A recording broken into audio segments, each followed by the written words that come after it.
এখন চিঠি আৰু এজন অসমীয়া মানুহ। মই খুব আৱেগিক হৈ পৰিছোঁ, খুব ৰোমাঞ্চিত হৈ পৰিছোঁ এজন মানুহক লৈ। অতি হিন্দুত্ববাদ কৰা বা অতি মুছলমানবাদ কৰা সকলৰ বাবে মই ভাবোঁ এই বিশেষ লেখাটো এক ডাঙৰ শিক্ষা হ'ব। তেওঁৰ নাম হৈছে আছিক জামান। আছিক জামানে মুছলমানবাদ কৰাসকলে, যিসকলে কট্টৰ মুছলমান বুলি আমি ভাবোঁ, সেইসকলক আমাৰ অসমীয়া আছিক জামানে কিছু নৈতিক শিক্ষা দিছে।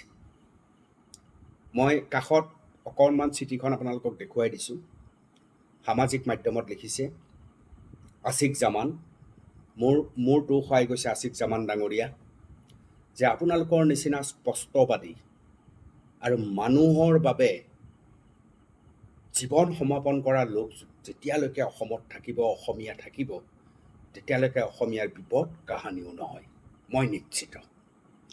আছিক জামানে কি লিখিছে খুব সুন্দৰ। এইকেইদিন যি উচ্ছেদ অভিযান চলি আছে, বেদখলকাৰীৰ বিৰুদ্ধে যি অভিযান চলি আছে, সেই অভিযানক যে মুছলমানৰ বিৰুদ্ধে অভিযান বুলি ক'বলৈ চেষ্টা কৰি আছে, সেই সময়ত আমাৰ অসমীয়া মুছলমান আছিক জামানে এখন ডাঙৰ পত্ৰ লিখিছে। এইখন পত্ৰ তাত বোধকৈ ভালকৈ ধৰিব পৰা নাই, মই পঢ়ি দিছোঁ আৰু ওপৰত আপোনালোকে দেখিব। তাত লিখিছে, কিছুমান মুছলিম পৰ্টেল আৰু কিছুমান ব্যক্তিয়ে যোৱা কিছুদিনৰ পৰা এটা আচৰিত ট্ৰেণ্ড আৰম্ভ কৰিছে। কি কৰিছে? আৰু এজন মুছলমান ল'ৰা ডাক্তৰ হ'ল, আৰু এগৰাকী মুছলমান ছোৱালী মেডিকেল পালে ইত্যাদি লিখি ফেচবুকত পোষ্ট দিয়ে আৰু তাত হেজাৰ হেজাৰ লাইক আৰু কমেণ্ট। তেওঁ লিখিছে, আৰু এজন হিন্দু, খ্ৰীষ্টান, বৌদ্ধ ল'ৰা বা ছোৱালী ডাক্তৰ, ইঞ্জিনিয়াৰ, বৈজ্ঞানিক হোৱা বুলি কেতিয়া আপুনি ক'ৰবাত কোনোবা পোষ্ট পাইছেনে? তেনেকুৱা কোনো পোষ্টত হেজাৰ হেজাৰ মানুহৰ কিৰিলি আপুনি দেখিছেনে? মানে এইবোৰ কি ধৰণৰ মানসিকতা? মুছলমান মানুহৰ সমস্যাটো হ'ল যে, মন কৰিব আপোনালোকে, মোৰ মুছলমান বন্ধুসকলো যিসকলে মোক বহুত আক্ৰমণ কৰে, তেওঁলোকে ভাবে যে মই গেৰুৱা বাহিনীক পদলেহন কৰিছোঁ, তেওঁলোকৰ মনৰ ভাৱ। সেইসকলে শুনক, মুছলমান মানুহৰ সমস্যাটো হ'ল যে তেওঁলোকে নিজৰ সাম্প্ৰদায়িকতাখিনিক কেতিয়াও মানি নলয়। মনত ৰাখিব, মুছলমান সাম্প্ৰদায়িক ৰাজনৈতিক দল যেতিয়া অসমত 25-30টাকৈ বিধানসভা আসন লাভ কৰিছিল, তেতিয়া কিন্তু অসমত হিন্দুত্ববাদী ৰাজনীতিৰ নামগোন্ধেই নাছিল। খুব গুৰুত্বপূৰ্ণ কথা এইটো, মন কৰক আপোনালোকে। কি কৈছে আছিক জামানে? মুছলমান সাম্প্ৰদায়িক ৰাজনৈতিক দল যেতিয়া অসমত 25-30টাকৈ বিধানসভাৰ আসন লাভ কৰিবলৈ সক্ষম হৈছিল, তেতিয়া অসমত হিন্দুত্ববাদী ৰাজনীতিৰ নামগোন্ধ নাছিল। মুছলমানৰ বিড়ম্বনাটো হ'ল যে, বৰ ধুনীয়া শব্দ, বিড়ম্বনাৰ কথা কৈছে। মুছলমানৰ বিড়ম্বনাটো হ'ল যে তেওঁলোকে নিজে মুছলিম কৰি থাকিব, কিন্তু তেওঁলোকক দেখি আনে যেতিয়া আৰম্ভ কৰিব, তেতিয়া মুছলমানসকল সংবিধান, ধৰ্ম নিৰপেক্ষতা আদিৰ পৰম ভক্ত হৈ পৰে। শেষৰ বাক্যটো খুব মন কৰিবলগীয়া। ভাৰতবৰ্ষ ভাগ হৈ 3খন ৰাষ্ট্ৰ হ'ল, 2খন মুছলিম। এয়া হৈছে আমাৰ এজন অসমীয়া মুছলমান আছিক জামানৰ এটা ফেচবুক পোষ্ট। ঠিক এনেকুৱা ধৰণৰ কিছু কথাই মই ক'বলৈ চেষ্টা কৰি থাকোঁ। আজি অসমীয়া যিসকল মুছলমান আছে, সেইসকলক অকণমান পৃথক ধৰণে লৈ যাবলৈ চেষ্টা কৰিছে, কিন্তু আমাৰ অসমীয়া মুছলমান সমাজৰ গৰিষ্ঠ সংখ্যকে এই সকলো কথা বুজি পায়। আজি যিসকল উচ্ছেদিত হৈছে, যিসকল বেদখলকাৰীক উচ্ছেদ কৰা হৈছে, সেইসকলে প্ৰথম ক্ষতি কিন্তু অসমীয়া মুছলমানৰ কৰিছে। কেনেকৈ? সেইসকলে অসমীয়া মুছলমানৰ ভাষা নষ্ট কৰিছে, অসমীয়া মুছলমানৰ বেশভূষা যি একদম শুদ্ধ অসমীয়া এটা সময়ত আছিল সেয়া তেওঁলোকে ধ্বংস কৰিছে আৰু অসমীয়া মুছলমানৰ কিছু নতুন প্ৰজন্মৰ মূৰত তেওঁলোকে ধৰ্মৰ গোড়ামী সোমোৱাবলৈ চেষ্টা কৰিছে। আমি আমাৰ যিসকল অসমীয়া মুছলমান তেওঁলোকৰ উপাসনা পদ্ধতিটো বাদ দি আপুনি কোন ঠাইত অসমীয়া নহয় বুলি ক'ব পাৰিব? কোন ঠাইত পাৰিব? কেৱল উপাসনা পদ্ধতি অসমীয়া হিন্দুসকলৰ পৃথক, অসমীয়া মুছলমানসকলৰ পৃথক। ইয়াক পাতি ক'ত পাৰিব আপুনি? জিকিৰ জাৰি, গোৱালপৰীয়া লোকগীত, ৰূপকোঁৱৰ জ্যোতিপ্ৰসাদ আগৰৱালা, বিষ্ণুপ্ৰসাদ ৰাভা, সাহিত্য, সংস্কৃতি, বুৰঞ্জী, ভৌগোলিক ক'ত নাই আমাৰ এইসকল? আমি জানো উজনিত এটা সময়ত কেনেকুৱা আছিল? অসমীয়া মুছলমানৰ পৰিয়ালত পাট কাপোৰ, মুগা কাপোৰ তেওঁলোকে নিজ হাতেৰে বৈছিল আৰু সেয়া উজনি অসমৰ ঘৰে ঘৰে বিক্ৰী কৰিছিল। আজিকালি সাঁচি গছৰ কাৰবাৰটো বেছি হ'ল। বেছি হোৱাৰ কাৰণে কি হ'ল, সেই সাঁচি গছৰ কাৰবাৰটোত আকৌ থলুৱা অসমীয়া যিসকল মুছলমান সেইসকলৰ হাতৰ পৰা গুচি গৈছে। হোজাই কেন্দ্ৰিক হৈছে, আজমল কেন্দ্ৰিক হৈছে আৰু কিছুমান মানুহ তালৈ প্ৰৱেশ কৰিছে যাক মই থলুৱা বুলি মুঠেই ক'ব নোৱাৰোঁ। তেওঁলোকৰ ভাষা, সংস্কৃতি, কথা বতৰা আমাৰ লগত একেবাৰে নিমিলে। আছিফ জামানে কৈছে যে হয় কথাষাৰ বৰ বাস্তৱ কথা কৈছে। 25-30 বছৰ আগত যেতিয়া কেৱল মুছলমানক কেন্দ্ৰ কৰি ৰাজনৈতিক দলৰ জন্ম হৈছিল, আপুনি জানেনে? তেতিয়া সেই সময়ত হিন্দু সুৰক্ষা দিবৰ বাবে কোনো ৰাজনৈতিক দলৰে জন্ম হোৱা নাছিল। সেই সময়তেই তেওঁলোকে ৰাজনৈতিক দল কৰি 15-20খন আসন লাভ কৰি কিং মেকাৰত পৰিণত হৈছিল। সেই কিং মেকাৰৰ আজি অৱস্থা অতি শোকাবহ, আমি সকলোৱে জানো। আজি শোকাবহ। আৰু তেনেকৈ আজমলৰ আগতো সেই প্ৰক্ৰিয়া চলিছিল, যিটোৰ বিষয়ে আছিফ জামানে বৰ সুন্দৰকৈ মন্তব্য কৰিছে। সকলো ক্ষেত্ৰতে তেওঁলোকে মুছলিম কৈ থাকিব। এইষাৰ কথা আছিফ জামানে লিখিছে। এইষাৰ কথা মই কৈ থাকোঁ। উচ্ছেদ হৈছে, উচ্ছেদ কাৰ হৈছে? বেদখলকাৰীৰ বিৰুদ্ধে উচ্ছেদ হৈছে। সেই বেদখলকাৰী কোনোবা হিন্দু হ'ব পাৰে, সেই বেদখলকাৰী কোনোবা মুছলমান হ'ব পাৰে। তো মুছলমান কিয় কৈ থাকিব লাগে? অসমীয়া মুছলমানক অকণমান মতিভ্ৰম কৰোৱাৰ চেষ্টা কিয় এইসকলৰ? আজি আপুনি পৰিৱেশ আৰু পৰিস্থিতি চাওক। এই উচ্ছেদকাৰীসকলৰ কৌশল চাওক। যিসকলে উচ্ছেদ হৈছে সেই উচ্ছেদকাৰীয়ে উৰিয়াম ঘাটৰ উচ্ছেদৰ কথাই মই কওঁ। উৰিয়াম ঘাটৰ উচ্ছেদিতসকলে নিজৰ নিজৰ জিলালৈ আহিছে, অৰ্থাৎ কোনোবা মৰিগাঁৱত আহিছে, কোনোবা ধিঙত আহিছে। তেওঁলোকে আৰু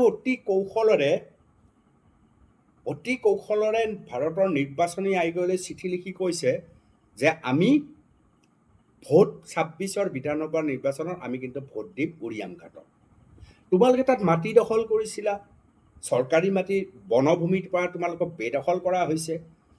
তাৰ পিছত বেদখলকৃত হোৱাৰ পিছত, উচ্ছেদ হোৱাৰ পিছত, নিজৰ জিলাত অহাৰ পিছতো তোমালোকে উৰিয়াম ঘাটৰ মোহ এৰিব পৰা নাই।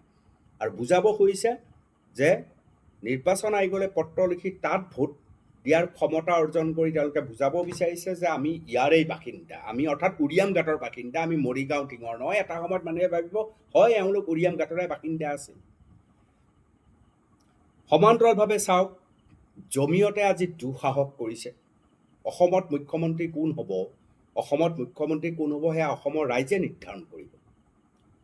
এয়া কোনোবা মাদানীয়ে আহি কেনেকৈ কৰিব? অসমত উচ্ছেদ হৈছে, বেদখল হৈছে, বেদখলৰ বিৰুদ্ধে অভিযান চলিছে। খিলঞ্জীয়াই কৈছে যে বেদখল মুক্ত হ'ব লাগে। সেই বিশেষ মানুহবোৰে আটাইতকৈ বেছি আগ্ৰাসন কৰিছে, যাৰ বাবে তেওঁলোকক উচ্ছেদ কৰোঁতে তেওঁলোকে সন্মুখলৈ আহে। সত্ৰৰ মাটি তেওঁলোকেই বেদখল কৰিছে, জলাশয় তেওঁলোকেই বেদখল কৰিছে। মানুহ আছিল দক্ষিণ শালমাৰা গৈ লখিমপুৰৰ কোনোবা জলাশয় দখল কৰিছে। আটাই বেদখলকৃত সন্মুখত তেওঁলোকেই আছে। কোনো অসমীয়া মুছলমান বা অসমীয়া হিন্দুইটো বেদখল কৰা নাই। আপুনি নাপায় অসমীয়া মুছলিমক। অসমীয়া মুছলমানে সেই কামটো নকৰে, অসমীয়া হিন্দুও নকৰে, অসমীয়াই বেদখল নকৰে, সেইসকলেই কৰে। গতিকে সেইসকলে কৰাৰ লগে লগে সেইসকলৰ বিৰুদ্ধে যেতিয়া ব্যৱস্থা লোৱা হয় তেতিয়া তেওঁলোকে সেইটো হিন্দু মুছলিমলৈ লৈ গুচি যায়। ই কেনে কথা? সেইবাবে আছিফ জামানে খুব ধুনীয়া সুন্দৰ ব্যাখ্যা ইয়াৰ দিছে। আৰে অসমত বেদখল কৰিব, উচ্ছেদ কৰিব, তাৰপিছত জমিয়তৰ জন্ম হ'ব, জমিয়তে ক'ব যে মুখ্যমন্ত্ৰীক আঁতৰাই দিব লাগে। তোমালোক কোন মুখ্যমন্ত্ৰীক আঁতৰাবলৈ? মুখ্যমন্ত্ৰীক আঁতৰাব অসমৰ ৰাইজে দৰকাৰ হ'লে। কোন মুখ্যমন্ত্ৰী হ'ব অসমৰ ৰাইজে সিদ্ধান্ত ল'ব, তুমি ওপৰত ক'বলৈ কোন? আছিফ জামানে এটা খুব ধুনীয়া বস্তু লিখিছে ইয়াৰ লগতে। কিছুমান মুছলিম পৰ্টেল আৰু কিছুমান মুছলিম ব্যক্তিয়ে এটা আচৰিত ট্ৰেণ্ড আৰম্ভ কৰিছে। এই পৰ্টেল, মুছলিম পৰ্টেলটো বৰ সাংঘাতিক কথা হৈ পৰিছে। আপোনালোকেও চাগে অনুভৱ কৰিছে। আজিকালি মুছলিম মানে মই অসমীয়া মুছলমানৰ কথা কোৱা নাই, সেইসকলক প্ৰতিনিধিত্ব কৰা সন্দেহজনক অথবা আগ্ৰাহী ৰূপত থকা সেইসকলক প্ৰতিনিধিত্ব কৰা বহু মুছলিম পৰ্টেল আৰু মুছলিম সাংবাদিকৰ জন্ম হৈছে। এই কথাষাৰ মুখ্যমন্ত্ৰী ডক্টৰ হিমন্ত বিশ্ব শৰ্মাই কৈছে। কি ট্ৰেণ্ড? আৰু এগৰাকী মুছলমানৰ পৰা ডাক্তৰ হ'ল, এগৰাকী মুছলমান ছোৱালী মেডিকেল পালে, এই ধৰণে ফেচবুকত লিখে আৰু লগোৱাৰ লগে লগে সেইসকলক প্ৰতিনিধিত্ব কৰা মানুহে লাইক আৰু কমেণ্টেৰে ভৰাই পেলাইছে, যিটো আছিফ জামানে খুব কষ্ট পাইছে, কঠোৰ সমালোচনা কৰিছে। আৰু সঁচা অৰ্থতে এনেকুৱা হিন্দু, খ্ৰীষ্টান, বুদ্ধ কোনোবা ল'ৰা ছোৱালীয়ে পালে খুব বেছি এটা অকণমান কিবা প্ৰশংসা কৰি ছোৱালীজনী বা ল'ৰাটোক উৎসাহিত কৰা হয়, কিন্তু ইয়াত লাইক কমেণ্ট, যি ধৰণে আপোনালোকৰ লাইক কমেণ্ট সংগঠিত ৰূপ, এই সংগঠিত ৰূপ কিন্তু দেখিবলৈ পোৱা নাযায়। গতিকে আছিফ জামানক মই আকৌ এবাৰ ধন্যবাদ জনাইছোঁ। ইমান বেছি স্পষ্টবাদী আৰু ইমান বেছি নিৰপেক্ষভাৱে আছিফ জামানে নিজৰ মন্তব্য প্ৰকাশ কৰিছে। মই নিজক আছিফ জামানৰ ঠাইত ৰাখিব বিচাৰোঁ। মই এজন অসমীয়া মানুহ হিচাপে অসমৰ স্বাৰ্থত ঠিক আছিফ জামানৰ দৰেহে কথা ক'ব খোজোঁ। মই মুছলিম বিৰোধী নহয়, মুছলমান বিৰোধী নহয়, মই হিন্দু বিৰোধী নহয়, কিন্তু মুছলমান আৰু হিন্দুৰ নামত বেপাৰ চলাব চেষ্টা কৰা লোকসকলৰ বিৰুদ্ধে আছোঁ মই। আজি উচ্ছেদ আৰু বেদখলকাৰীৰ বিৰুদ্ধে মই থাকিব নোৱাৰোঁ। মই উচ্ছেদৰ সপক্ষে আছোঁ, কাৰণ অসমীৰ বিপদ হৈছে। মই বেদখলকাৰীসকলক উচ্ছেদ কৰাটো এইকাৰণে বিচাৰোঁ, কাৰণ মোৰ মাতৃভূমি আক্ৰান্ত হ'বলগীয়া হৈছে। আছিফ জামানেও সেই কথা অনুভৱ কৰিছে।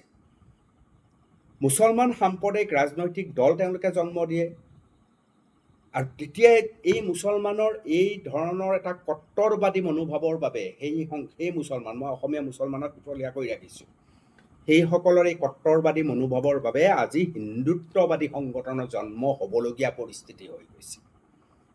তেওঁলোকৰ এই সাম্প্ৰদায়িকতা, আৰু তেওঁলোকৰ এই সাম্প্ৰদায়িকতাৰ কথা কিন্তু একেবাৰে স্বীকাৰ নকৰে। এই মুহূৰ্ততো এয়া চাই থাকোঁতেও হয়তো সেই ধৰণৰ মুছলমানবিলাকে মোক গালি পাৰিবলৈ আৰম্ভ কৰিব। নিৰপেক্ষতা অৱলম্বন কৰিব নোৱাৰে তেওঁলোকে নিৰপেক্ষতা অৱলম্বন কৰিব নোৱাৰে, খালি মুছলিম মুছলিম মুছলিম মুছলিম মুছলিম বুলি চিঞৰি থাকে। ইমান মুছলিম মুছলিম বুলি কিয় চিঞৰি থাকিব লাগে? উচ্ছেদ হৈছে, বেদখলকাৰীক উচ্ছেদ কৰিছে, হিন্দু মুছলমান বুলি কথা নাই নহয়। যোনে বেদখল কৰিছে তেওঁ উচ্ছেদ হৈছে, আৰু বেদখলকাৰী প্ৰথম তালিকাত সেইসকল লোক আছে, অসমীয়া মুছলিম নাই। সেইসকল যি হাড়ে হিমজুৱে অসমীয়া হ'ব পৰা নাই। অসমীয়া বুলি তেওঁলোকে দাবী কৰি থাকে। তেওঁলোকৰ ভাষা শুনিলেও আপোনাৰ নালাগে অসমীয়া, তেওঁলোকৰ পোচাক পৰিচ্ছদ দেখিলেও নালাগে অসমীয়া, তেওঁলোকে আমাৰ সংস্কৃতিকো কোনোদিন আঁকোৱালি ল'ব পৰা নাই, আৰু তেওঁলোকে নামতহে অসমীয়া চলিবৰ কাৰণে অসমত কয়, ঘৰত কিন্তু তেওঁলোকে তেওঁলোকৰ এই ভাষাই ব্যৱহাৰ কৰে। অসমীয়া মুছলিমৰ কেইবাটাও জনগোষ্ঠী আছে আমাৰ, সেই জনগোষ্ঠীসমূহতো কাৰো আপত্তি নাই, কোনো এটা জনগোষ্ঠী আপত্তি কৰা নাই অসমীয়া মুছলমান। বৰং তেওঁলোকৰ বাবেও এইসকল সমস্যা হৈছে, যিয়ে আগ্ৰাসন কৰিছে। গতিকে আছিফ জামান, আপোনাক এই ভিডিঅ'টোৰ যোগেদি মই বহুত বহুত ধন্যবাদ জনালোঁ। কি ভাবে আপোনালোকে জনাব।